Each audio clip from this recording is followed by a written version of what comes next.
Olá, pessoal, tudo bem? Sejam bem-vindos. Olha, hoje a gente vai fazer uma análise de um material que é, assim, um verdadeiro mapa do tesouro para quem gosta de criar histórias.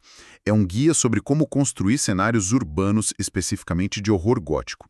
Mas a verdade é que as ferramentas servem para qualquer pessoa, né? A nossa missão aqui é decodificar esses passos, é entender como se transforma uma cidade comum, talvez até a nossa, num palco cheio de tensão, de mistério, de personalidade. E sabe o que eu acho mais interessante nesse material?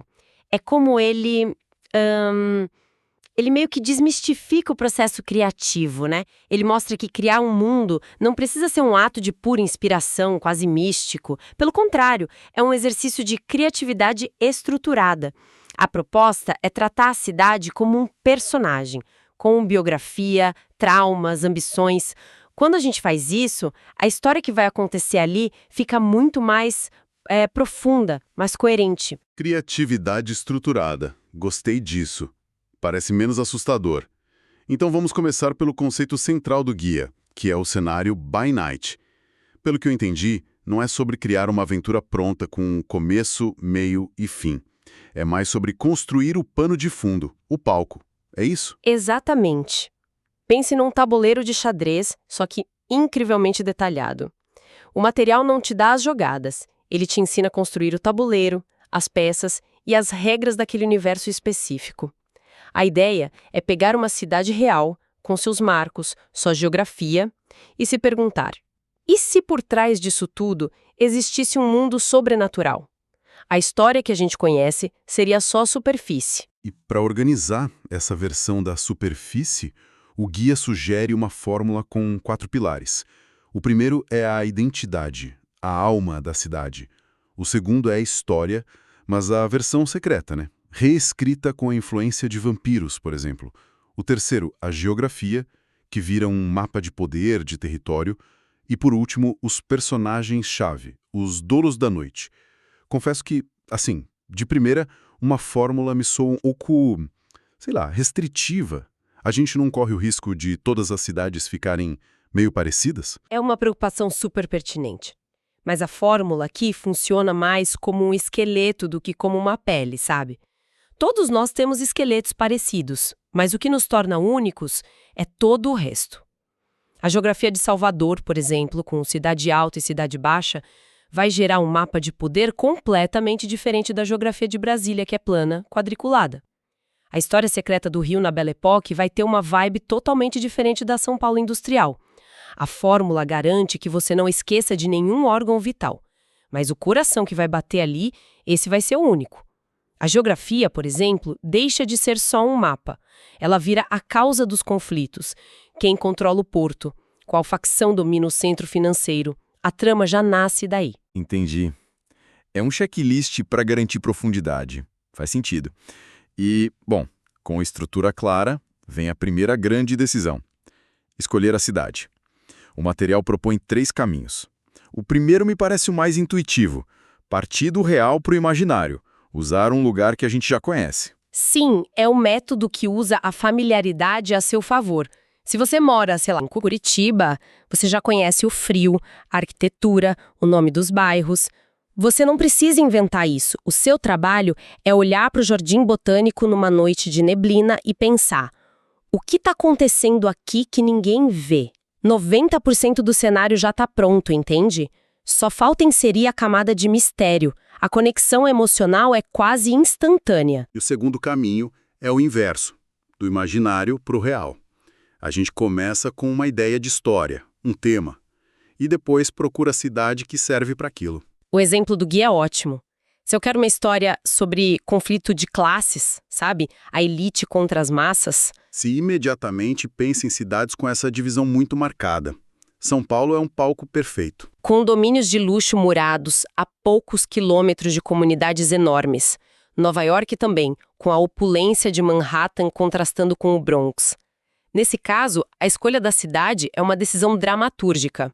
O cenário amplifica o tema. Ele é parte do argumento. E por fim tem o terceiro método, o freestyle. Criar uma cidade do zero. Esse, sinceramente, me parece o mais assustador de todos. A liberdade total pode paralisar. Por onde se começa a fazer uma cidade inventada parecer real? É o maior desafio, sem dúvida. Com uma cidade real, você herda séculos de cultura, de história, tudo de graça. Numa cidade fictícia, você é o urbanista, o historiador. É muito fácil cair na armadilha da Generopolis, um lugar sem alma. A chave, geralmente, é usar âncoras na realidade. Talvez sua cidade seja uma mistura de Veneza com Hong Kong. Ou tem a história de Chicago, mas a geografia de Lisboa. Você pega elementos reais e recombina. Exige mais trabalho, mas o resultado é um mundo que é só seu. Certo, então digamos que a cidade foi escolhida, agora começa o trabalho de verdade. Dá uma alma para esse lugar. O guia faz uma pergunta que eu achei fundamental. O que torna o meu cenário único? E a analogia é perfeita. Criar uma cidade é como criar um personagem. Quais são os traços de personalidade dela? Ela é paranoica, agressiva, melancólica? E é para responder a essa pergunta que o material nos dá a técnica mais brilhante e prática de todas.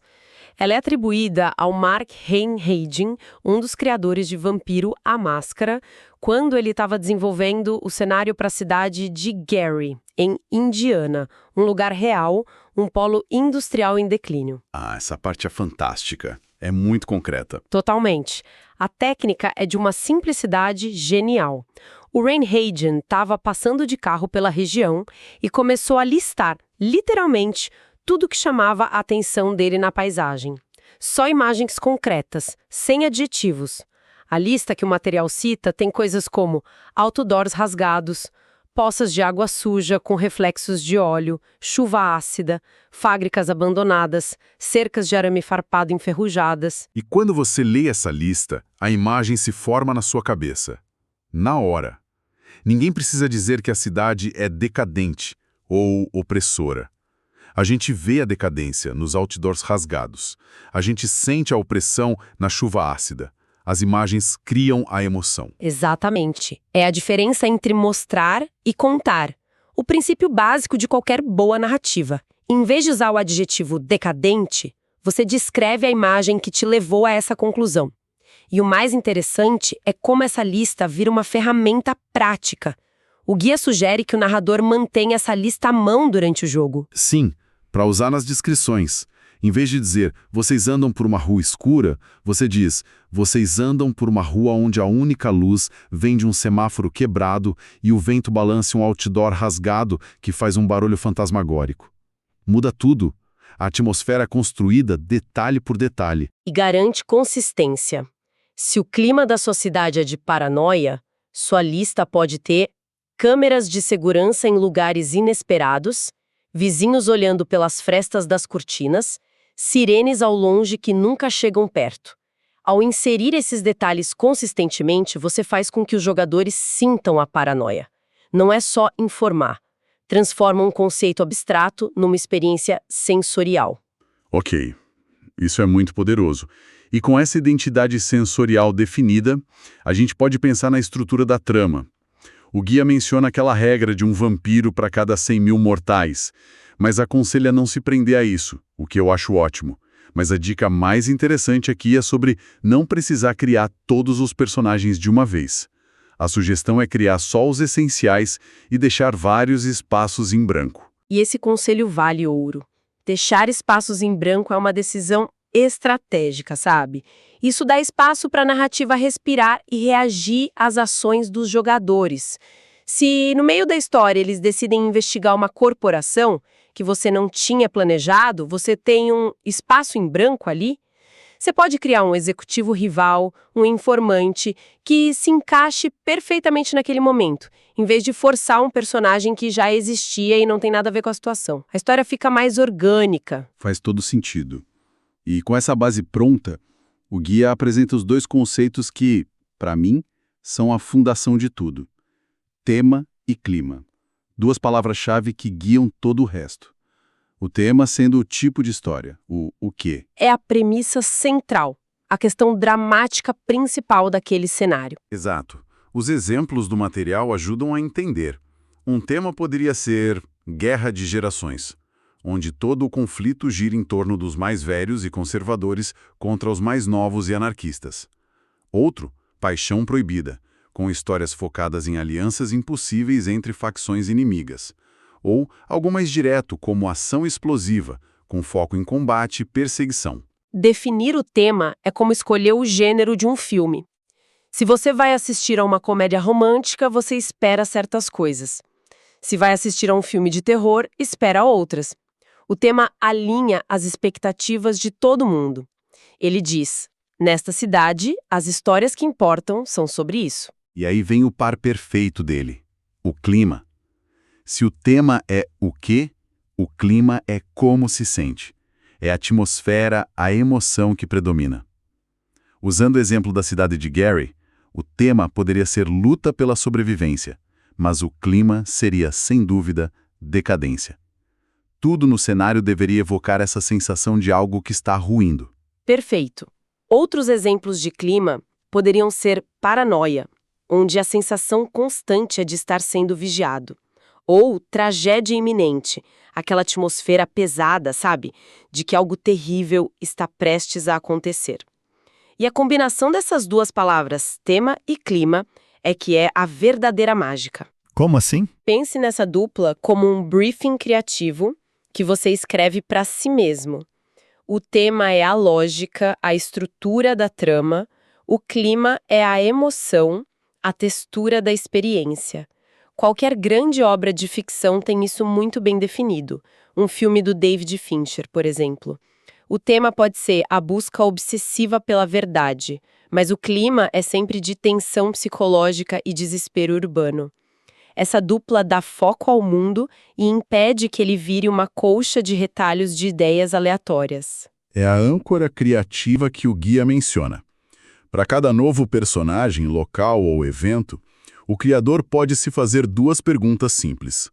Isso reforça o tema de guerra de gerações? E isso contribui para o clima de paranoia? Se a resposta for não para as duas, talvez a ideia não pertença a esse cenário. Exatamente. Com essas duas diretrizes, a cidade ganha uma voz própria. Ela começa a contar a sua própria história de forma consistente. Porque todos os seus elementos, do vampiro mais poderoso ao beco mais esquecido, estão trabalhando juntos para construir a mesma experiência. É isso que cria um mundo coeso, que parece real, porque tem uma identidade forte e uma lógica interna. Então, recapitulando essa jornada que o material propõe.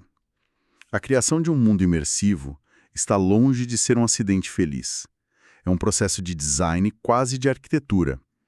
Começa com uma decisão macro, a escolha da cidade, e vai se afunilando. A estrutura de poder, a história secreta, até chegar no coração de tudo. A fundação de duas palavras, o tema e o clima. Sem dúvida. E se eu tivesse que eleger a ferramenta mais poderosa e universal de todo esse processo, seria aquela técnica da lista de imagens concretas. O exercício de olhar pela janela e anotar o que se vê. É de uma simplicidade que desarma, mas o efeito é profundo. Nos ensina a traduzir conceitos abstratos como solidão ou riqueza em imagens concretas e sensoriais, como uma única luz acesa num prédio de escritórios à noite ou o som dos saltos no chão de mármore de um saguão vazio. É uma técnica que serve para escrever um romance, dirigir um filme ou só para descrever um lugar para um amigo. Totalmente. É a dica que fica para a vida. E para encerrar nossa análise, vamos deixar uma provocação final, inspirada na própria essência do material. O guia inteiro se baseia em pegar a geografia e a história reais de um lugar e infundir o sobrenatural nelas. Então a reflexão que a gente propõe é: se a história da cidade onde cada um de nós vive fosse secretamente reescrita para incluir um elemento fantástico ou de horror, qual evento histórico, ponto turístico famoso ou característica local seria mais radicalmente transformada por essa nova camada de realidade? E que história essa transformação nos contaria?